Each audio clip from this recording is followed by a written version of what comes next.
Good evening and welcome to our Genesis study. I'm I started to say I'm Reverend Kojo, and I guess I am Reverend Kojo, but for as far as none of it knows me, I'm Minister Cole, and I'm glad you decided to tune in with us today. We're in Genesis 20 this week. Genesis 20. And so we're off of the Sodom Gomorrah kind of thing, but it is still chronological and still moving in that vein and still moving in that direction. And we're still dealing with Abraham. He is Abraham now. We're still dealing with Abraham. And as we're dealing with Abraham, we're experiencing his journey. And what I kind of like about the Bible and what I kind of like about what's going on with Abraham is not perfect. And I think this study more than ever in my life, and this is not the first time I've done a teaching or a study on Genesis. I think this is about the slowest I've ever taught a study on Genesis. But what I'm noticing is Abraham is far from perfect. The father Abraham that everybody's like, oh, Father Abraham. Do you know 90% of the world gives credence to Abraham as the father of their faith? 90% of the world. People revere Abraham. As a matter of fact, that tree at Mamre, that cave that he's buried at with his wife and with Isaac, do you know that the Jews, the Christians, and the Muslims fight over it? They want that spot so bad because they believe it is holy ground. So today we are in Genesis 20, and there's a shift of scenery. Kind of not unfamiliar to what we've seen with Abraham before, but there's a shift of scenery. Again, I'm going to go ahead and apologize for my coffee drinking. Today has been a busy day for me, and I want to do this study justice as I have tried to do everything else that I've done today, and so I want a little bit of energy. And so indulge me as I sip on some Java and try to get through this. Let's dive in. All right, Genesis 20. I think today I was in New King James, but I want to read from the Message Bible. Again, the version you read from the Bible, it matters that the verses are there and that the translations match. But if it's easier for you to read Message over King James, read Message. If it's easier for you to understand English Standard over King James, read that. You don't have to be in the New Revised Standard Version because that's what we do in seminary. Don't worry about that. You read what you can understand.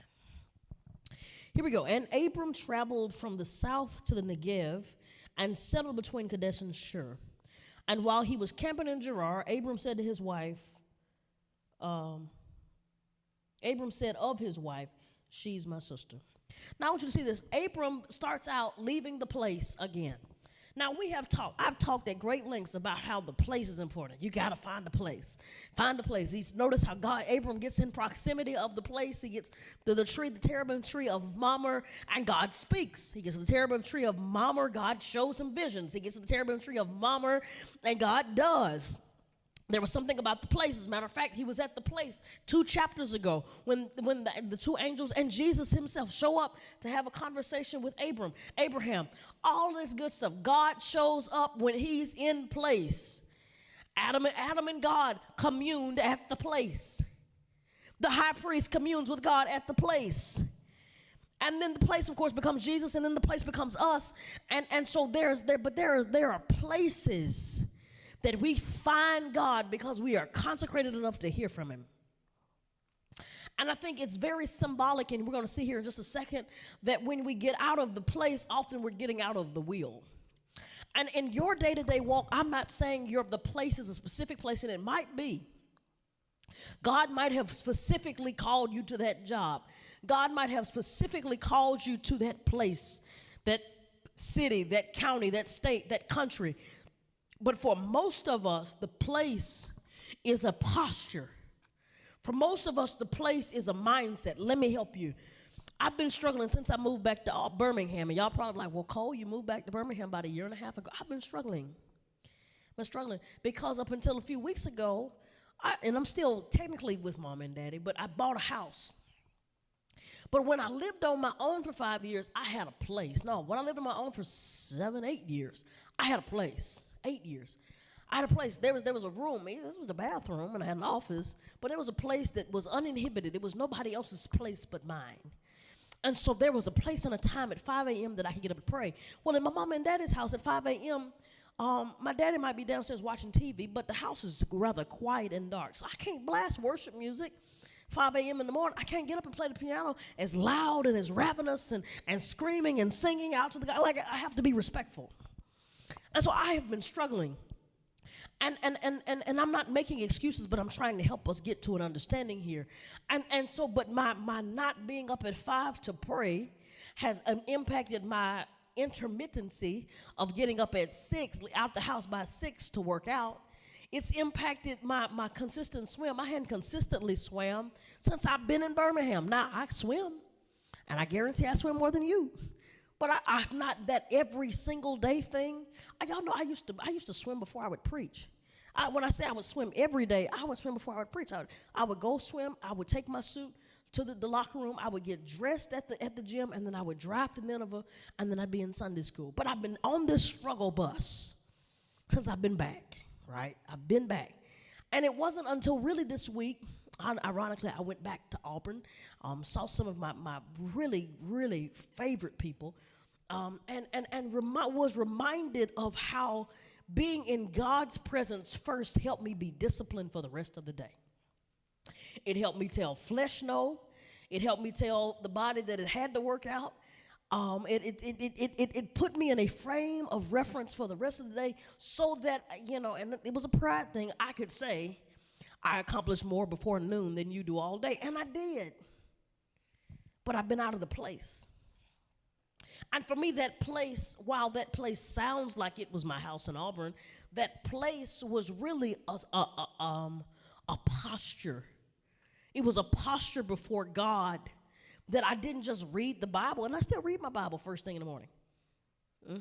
I still read my Bible, but it was a posture before God. I would pray and worship and study for the first hour and a half of my day every single day. Not just do a quick devotional and a 5-minute. My posture was body bent before God. So by the time I made it to the pool, I was in such a place that me and God were good. And so by the time I left the gym, it was 7 a.m. and I could go and do whatever I needed to do. I could run a business. I could make it to class. I could go and do all these things. And by noon, I was free. But I had a posture that was before God. There was something about that place. It wasn't a physical place, although it sounds like a physical place. It was a posture place. So Abraham is out of the place. And as Abraham is out of the place, we're going to see that his being out of place has got him out of placement. And it's got him out of posture.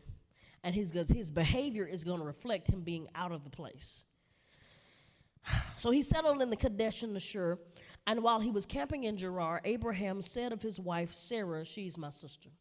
Now, before I talk about this mistake that Abraham has made, I also want you to see this. Abraham leaves the place. And there are a lot of scholars that have opinions about why he left the place and all that good stuff. One I read said that they believe that Abraham left Mamre because he didn't want to look at the destruction that had taken place over the plain down in Sodom. It was a reminder of destruction, and he didn't want to think of God in that manner. Whatever the cause, he's left. He's moved. Him and Sarah have found new digs. And so in his new digs, he's found new behavior or old behavior. All right, here we go. Okay, so he was camping in Gerar. He pitches a tent. And then he looks at Sarah, and he says, say you're my sister. When we meet new people, we tell them you're my sister.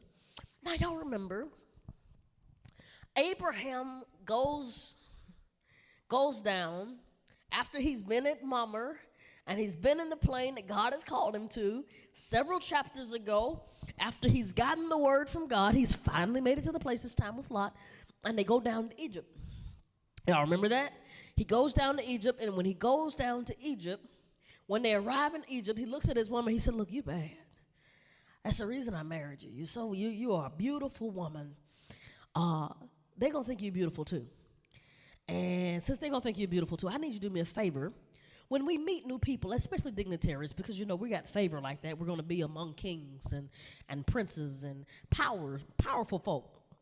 When we meet powerful folk, I need you to tell them you're my sister because they will kill me to get you. I realize you're a prized possession. And, this is the Cole version, the Cole standard version.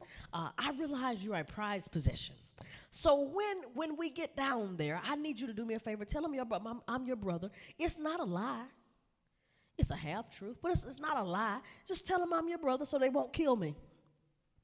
And so in the same vein of kind of how I was fussing about Lot last week, Abraham finds himself in the situation where he just lets his wife go off with other men. He's just like, let them, go keep them if they'll preserve me. Now, I've been fussing for the last 2-3 weeks on Sunday morning and in Bible Wednesday night Genesis study that we got to be careful about self-preservation. And I think we got another clear example about how that does not work out for the saving of our house. That does not work out for the glory of God. When my focus is on my saving me, that's not your job. Your job is not to save you. That's God's job. As a matter of fact, you remember the man who, when David, and you maybe, hopefully you've read your Bible, when David went to go and get the Ark of the Covenant, and they went to go get the Ark of the Covenant wrong, but they had it on a new cart, and they thought they were doing something, and then the donkey trips. And when it trips, it looks like the ark is going to fall. And the man reaches out his hand to steady the ark, and God kills him. And most of the time we read that text, we're like, God, why were you so harsh? Like, he was trying to help. The reason God kills him is because it was not his position to save God. That's out of order. It wasn't his position to save God. It was God's position to save him. And the thought or the idea that he needed to save God was problematic. The idea that he needed to save God was dangerous. The idea that he needed to be positioned so that he could save God was an issue. So as a matter of fact, as a point of contention, as a point or an idea that I need us to see, that our job is not to preserve self, okay? Our job is not to preserve ourselves. Our job is to do what God said we'll do and trust that he's going to keep us from stumbling. It's our job to believe that he's going to present us faultless. It's our job to be obedient and trust that God is going to do the rest. But often in our thinking, we get to figuring and trying to figure it out. And as we're trying to figure and come up with ideas and solutions, we find ourselves in places where we are trying to do God's job and we do a bad job of it. All right. So he tells Sarah, baby girl, I need you to tell them that I'm your brother. Tell them I'm your brother. Because I don't want to die. And he tries to save himself. And exactly what he thought happened. What he thought would happen, happened. Exactly what he thought would happen, happened. And here's what the scripture says. So Abimelech, king of Gerar, sent for Sarah and took her. But God came to Abimelech in a dream that night. Told him, you're as good as dead. That woman you took is a married woman. So basically, I want y'all to realize this is not their youth. When Abraham was young, he went down to Egypt. He looked at his wife, said, baby, you a bad girl. That's lovely. This is a 90-something-year-old woman at this point. Like, she might have been attractive for her age. She might have even had the Cicely Tyson going on. She might have looked good, but I want you to be aware that she wasn't in the stately youth of her 20s or in the cougar stage of her 40s and 50s. This is a 90-something-year-old elderly woman, and although I'm sure she looked good for her age because she was walking in the promise, I'm sure she did. This is not that, but power has a look that's attractive. And no matter where Abraham went, he had success written on him because he was walking in the promise. And so because Abraham had a household, Although it wasn't filled with children, it was filled with servants and camel and cattle and all these things. He took his success with him, and his being attached to his wife being attached to him, made him prominent. You know, sometimes you have to go somewhere and make a name for yourself. Abraham didn't have to make a name for himself because wherever he went, his name preceded him. Okay? His wealth and his house spoke for him. And so his wife being connected to him was a clear indication that they were somebody important. And so, but for some reason, he was insecure that God was going to protect him. Now, this is the same God who's whispered miracles, whispered promises, same God who's affirmed the promises, same God who's performed, that's provided. This is the same God who's opened doors, same God who's made ways, same God who's done unthinkable, unfathomable things for him, the same God who's let him increase. Same God who's let him be so rich that his house moves, he can raise an army out of his house. This is the same God that he offers praises to. This is the same God, but for some reason he doesn't trust God will protect him. Same God who let him go fight an army against the nations, and win. But for some reason, this idea that he's going to go into this country and they take his wife from him or kill him for his wife, he doesn't seem to have a clear idea. So he says, she's my sister. I want you to see this, though. And I want us to remember this. I want us to be so aware of this, that it is so easy to fall back into old habits. You've been saved. I was talking to you about a few minutes ago about the change of being back in Birmingham and how being out of my environment back into my parents' environment has been tough. It's so easy to slip back into old habits. So Abraham, he's been walking with God. It seemed like he had won that one, and now he's fallen back into the trap because of his environment. And I don't want you to be so hard on Abraham, because it's hard for you to fall into you fall into bad habits, old habits. You do it, I do it. Another bad habit I fell into, I lived in Auburn for 8 years, lived on my own. I ate all organic. Oh yeah. All organic, worked out twice a day. I know y'all looking at my belly. I promise it's genetic. Look at my daddy, my uncles, and all of them. It's the only thing I can't seem to get to go away. I can get these shoulders to get buff. These arms are getting bigger. Legs are strong, but this belly will not go. But anyway, just, moving on. I was eating all organic. Workout, disciplined. Got up early in the morning, prayed, worked out, went rock climbing, might go swimming again in the evening, like super duper discipline. Eating organic food. I had edged out. I was a soy-free diet because I'm allergic to soy. And do you know how many processed foods are soy? So, I'm eating clean. And eating clean for not just 6 months, but for years. I'm eating clean, eating good and clean. And I know some of y'all probably thought I was funny because I didn't eat downstairs. I was eating clean. I had become accustomed to eating all organic. I got back to Birmingham and I eat terrible. I eat terrible. And I used to make the statement that over Christmas and over Thanksgiving and I'm my worst version of myself at home. And it proved itself to be true. But I had gotten out of the place.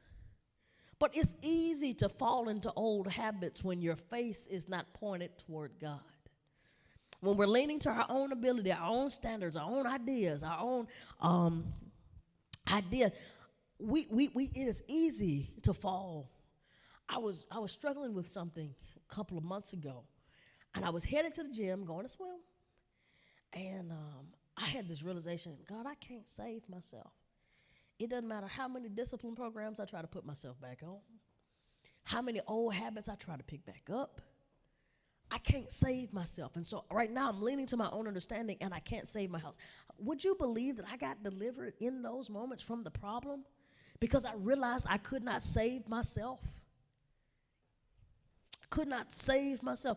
And it was not I couldn't save myself from hell. I can't save myself from me. Hell is a whole other issue, but I can't save myself from me and my desires.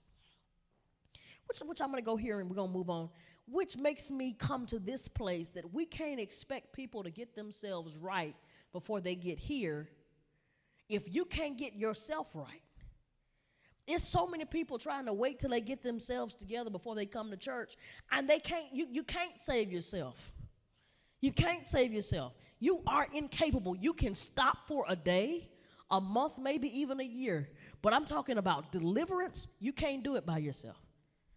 Temptation will become too great. Satan is going to test you until he gets you to fall, and that's where you need the Holy Spirit. All right, keep going. So Abimelech, king of Gerar, sent for Sarah and took her. But God came to Abimelech in a dream. Y'all know, every time I try to get off of this bad habits thing, I think the Holy Spirit gives me something else. Also, the fact that Abraham goes and he says to Sarah, call me your brother, is like a complete distrust of God.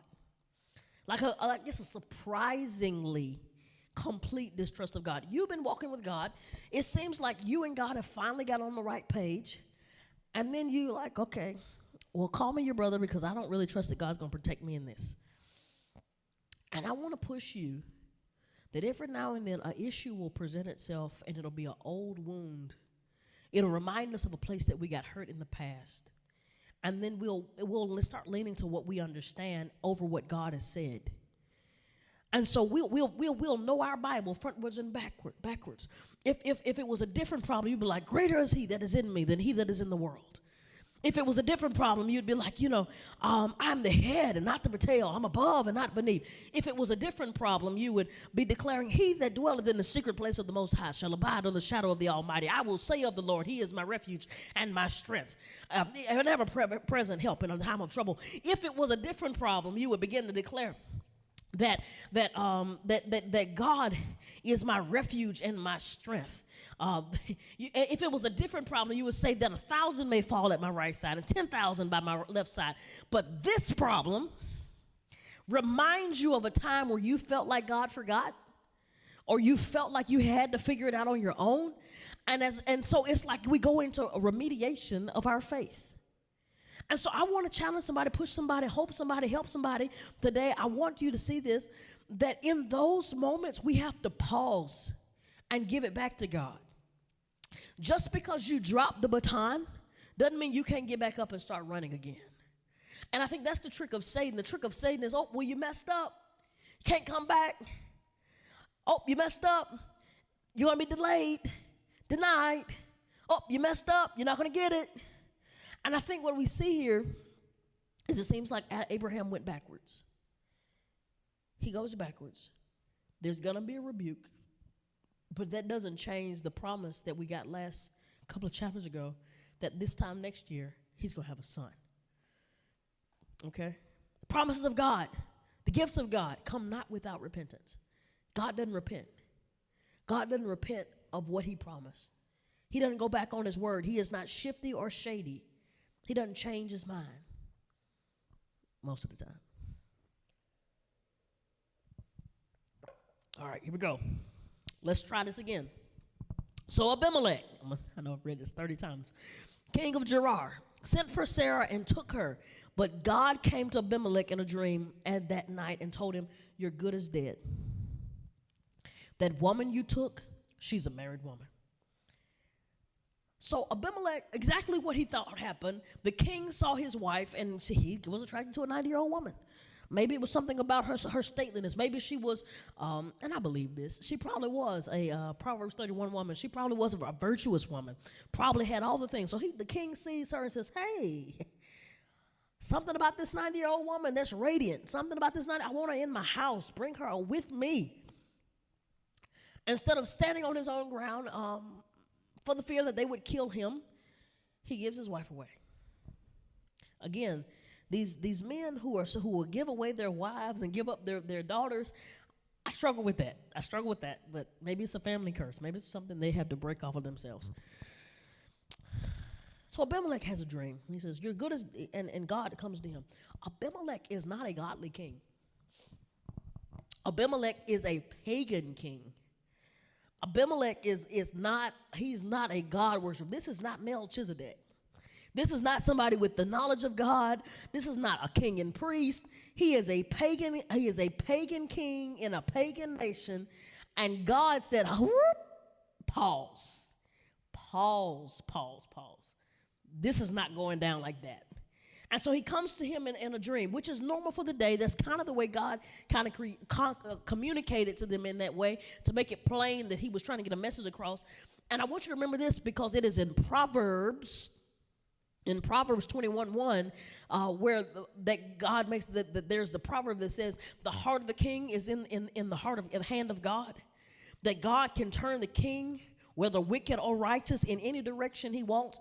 And I want you to see this, although less attached to our text, but very much so attached to your life, that means that all the leadership in your life, whether righteous or wicked, whether holy or unholy, God holds their hearts in your hand.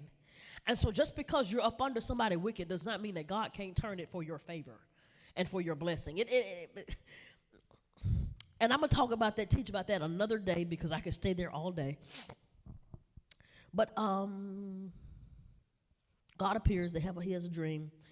Now Abimelech had not slept with her yet and hadn't so much as touched her. He said, Master, he's talking to God, would you kill an innocent man? Didn't he tell me she's my sister? And didn't she herself say he's my brother? I had no idea what I was doing anything wrong when I did this. And God said to him in the dream, yes, I know your intentions were pure. That's why I kept you from sinning against me. I was the one who kept you from going to bed with her. Now give the man's wife back. He's a prophet, and will pray for you, pray for your life. If you do not give her back, know that there is certain death for you and for everyone in your family. So basically, God is back on the protection of Sarah's womb, okay? Basically, that's what's going on. You remember in Egypt, although she was barren, the last thing God wanted was a wicked king to have sex with Sarah and contaminate her womb with his wickedness. Right now, I'm sure God is in the middle of regenerating her womb, and the last thing we needed was some confusion about the genealogy of not just Isaac, but of our Savior. Remember, our Savior is coming out of that line, out of that genealogy, and he needed her womb pure. I want you to see this. Watch this. A lot of us will go on giving away things that are meant only for us because we are ignorant to how God is operating. We'll give away our womb. Okay, we'll give away our womb, not necessarily your physical womb, because men don't have wombs, but we'll give away the very thing that God is trying to incubate something special in us. We'll give away our ideas. We'll give away our insight, and not that you don't share insight, but we'll give away things that God has put in us to build kingdom, to build the things He's called us to build, and as a result, we'll go and we'll build those things. We'll give them away. We'll try to get rid of them, or we'll offer them up because we haven't placed value on what God placed value. And so it'll be the very thing that God is going to use, and we'll think that is insignificant. And so God has got to go play protection. Like, no, no. Her womb is bigger than you, Abraham. Her womb is more important than you. That I'm playing the long game here. I need her womb pure. Just like Mary, I need her womb pure. I need somebody where y'all are not going to be fooling around before the marriage, so that when I impregnate her, it is clear that it was me and it wasn't him. All right. So Abimelech, of course, has had this dream. Abimelech got up first thing in the morning, verse 8 and 9. Abimelech was up first thing in the morning. He called all his house servants together and told them the whole story. They were shocked. Then Abimelech called in Abraham and said, what have you done to us? What have I done to you that you would bring on me and my kingdom this huge offense? What you've done to me ought never to have been done. Abraham went to Abimelech. What were you thinking of when you did this? Now, I want you to see this. This is the man of God being chastised by a pagan king. And the pagan king is right, and the man of God is wrong. I want you to see this. Watch this. Don't put your faith in us. Don't put your faith in us. I'm going to try real hard to live right. I'm going to try real hard to live right. I try real hard to live right. But y'all know what? I mess up. I make mistakes, sometimes grave mistakes. Pastor Will works real hard to live right. Real hard to be a good person. But you know what? He makes mistakes. Regular mistakes. I'm certain that even in the most sincere of ministers, don't put your trust and faith in us. Because even in this situation, this prophet, God calls him a prophet, calls Abraham a chosen man of God who's walking in the promise, walking in the increase, walking in all the blessings of God. Abraham, with whom we hold great regard and great respect, has gravely messed up and could have, if it wasn't for the protection of God and the mercy of God, could have forfeited his entire promise being a coward and lying. Could have forfeited it all, but God saw fit to have mercy and to protect him when he didn't know he needed to be protected, to keep him when he didn't know he needed to be kept.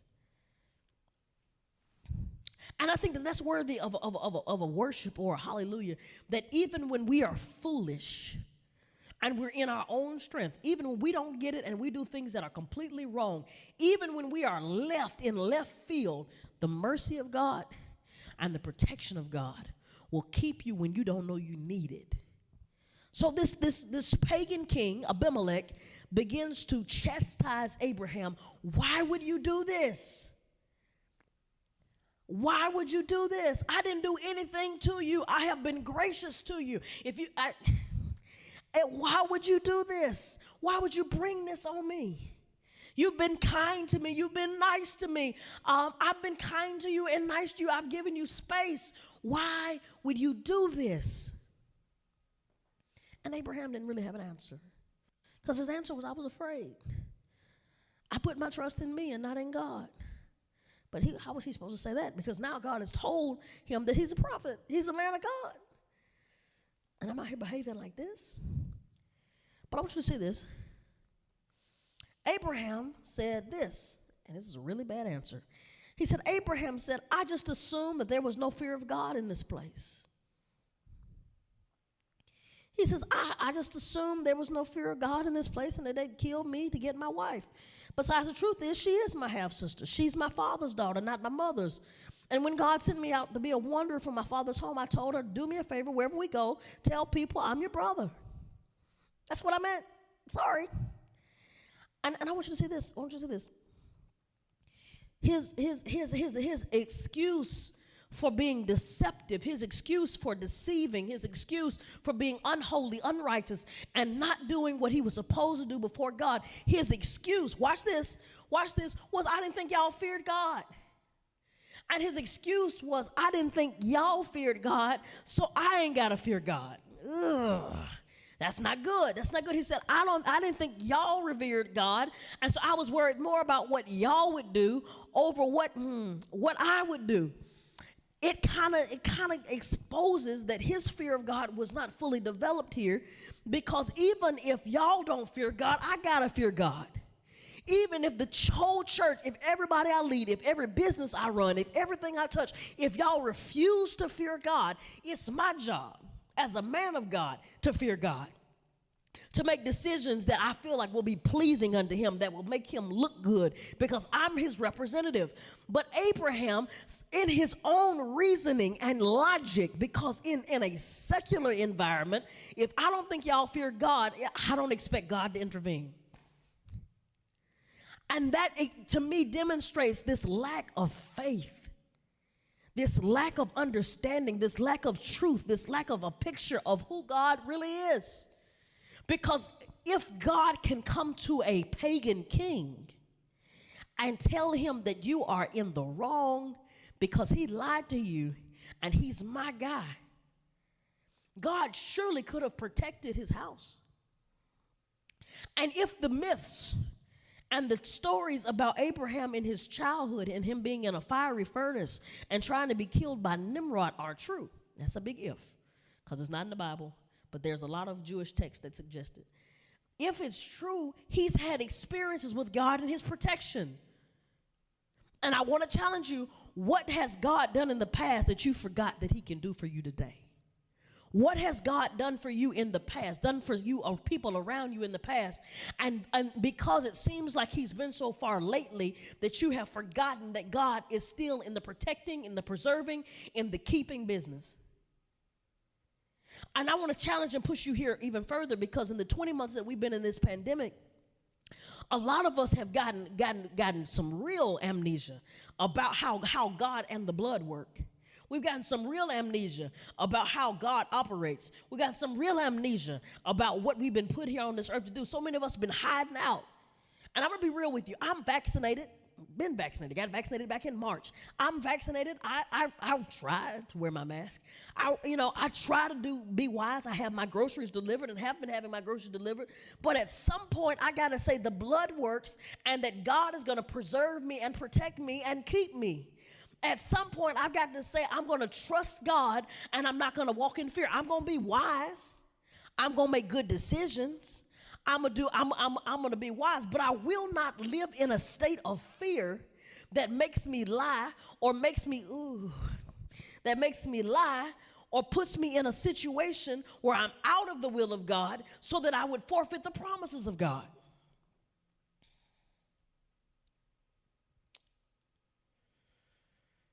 And as a result, he's having this conversation with Abimelech.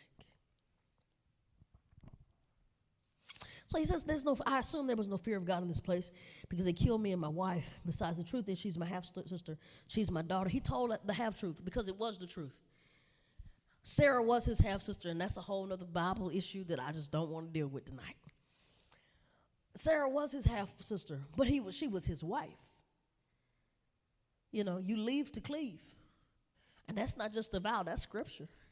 For this cause, a man shall leave his mother and his father and cleave to his wife. That's scripture.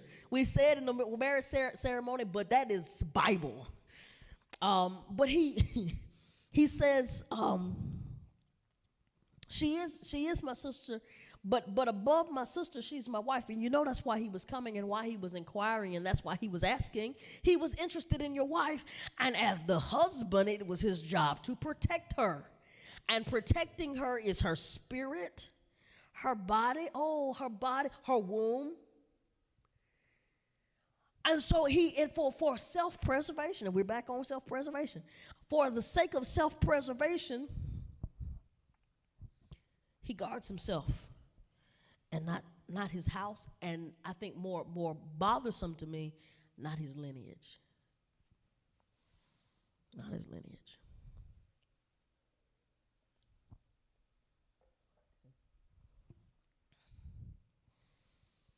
Then Abimelech gave Sarah back to Abraham, and along with her sent sheep and cattle and servants, both male and female. He said, my land is open to you. Live wherever you wish.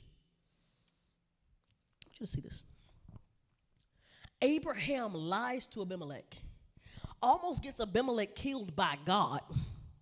And Abimelech, let's show how great his integrity was. Abimelech goes and he says, you know what, I tell you what, take your wife back. Here's some cattle, here's some sheep, here's some servants. Now, it wasn't like Abraham had a shortage of servants or cattle or sheep. He had plenty. He had more than enough. But he says, here, take some cattle, take some sheep, take some servants, and you look at the land. Look, you see something you like, you see a house you like, you see a spot you like, take whatever you want, but get this woman and get out of my house because your God clearly has some power that I ain't seen before. And I want to go here. It's not described distinctly in Scripture, but I would be willing that God used Abraham's lying to present himself to Abimelech. Because, you know, the Bible tells us that God goes to and fro throughout the heavens for a heart that will be turned toward him. God also looks for availability. The same way Satan looks for availability to deceive, to use, to take. God looks for availability. Who can I present myself to and they would accept me? And so Abimelech is now aware of God, and as a pagan king, I'm pretty sure he wasn't aware of God. He was probably aware of a lot of other creatures and things and, stuff they made. But he wasn't aware of God. He's aware of God now. And honestly, I see that as a blessing. Again, but that goes back to the fact that even in our mistakes, God can use our mistakes. But that doesn't mean we go out doing things intentionally, lying to people and creating situations so that God can use them. We want to try to be as holy and as righteous as possible. But when we do fall, because you will fall, when we do fall, it is our job, it is our responsibility to let God do what God does, but to get up quickly and to be repentant. And I think the sad part here is we don't really see Abraham repentant. We don't really see him repentant. He's like, well, this is why I did it. And I want us to pause here and sit here, because a lot of us, when we're caught on the carpet, we're not really repentant. No. We have an excuse and we have a reason and we want to be justified in why I did what I did. When really God is really just looking, are you going to turn around, apologize, turn around and confess your sin, your problem? And a lot of the chaos that we have in our relationships, in our churches, in our jobs is because we don't see any wrong, because it's all about self-preservation. Why does self-preservation keep coming up? Why does that keep coming up? So he gave him servants and cattle. He says, my land is open to you. Live wherever you wish, but get out of here. And Sarah, he said, I've given your brother 1,000 pieces of silver that clears you of even a shadow of suspicion before the eyes of the world. You're vindicated. I think Sarah is probably sitting there kind of surprised that he's mentioning Abraham as the brother, because it's almost kind of as a slight or as a wink, he calls him the brother, not the husband. I just thought that was interesting. All right, keep going. Then Abraham prayed to God, and God healed Abimelech, his wife, and his maidservants, and they started having babies again. For God has shut down every womb in Abimelech's household on the account of Sarah, Abraham's wife. Now, this was wild, okay? So Sarah goes down to Abimelech's house. Not only does God come to Abimelech in a dream, not only does God talk to him in a dream, but God goes in the house. He said, all right, we're going to do this. I'm going to shut down every womb in the house just to guarantee that this guy, even if he decides to come close to Sarah, everybody here, ain't nobody getting pregnant. Ain't going to be no questions about that. God made everybody barren. And he made everybody barren because he's trying to protect, the lineage that's going to come out of Sarah, but he's protecting the womb of Sarah. Because the womb of Sarah is holy ground. It is out of that bloodline, out of that lineage, that not only will Isaac and Jacob come out of. It is out of that womb that the 12 tribes of Israel will come out of. It is out of that womb where David will come out of. It is out of that womb that Solomon will come out of. It is out of that womb that we will see all of these people, but most importantly, it is out of that womb we will see Jesus come out of. And so we needed the bloodline from the cross to the cross to be tainted, untainted, cleansed, clean, pure. And I think her barrenness up until the point of the promise is intentional. It shows God's sovereignty. I think that's the first part. It shows God's sovereignty, kind of like the situation with Mary.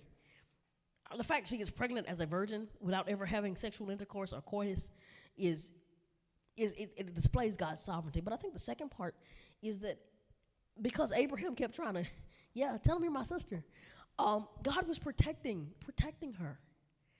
Because if he wasn't going to protect her, somebody had to. Somebody had to keep her. Somebody had to.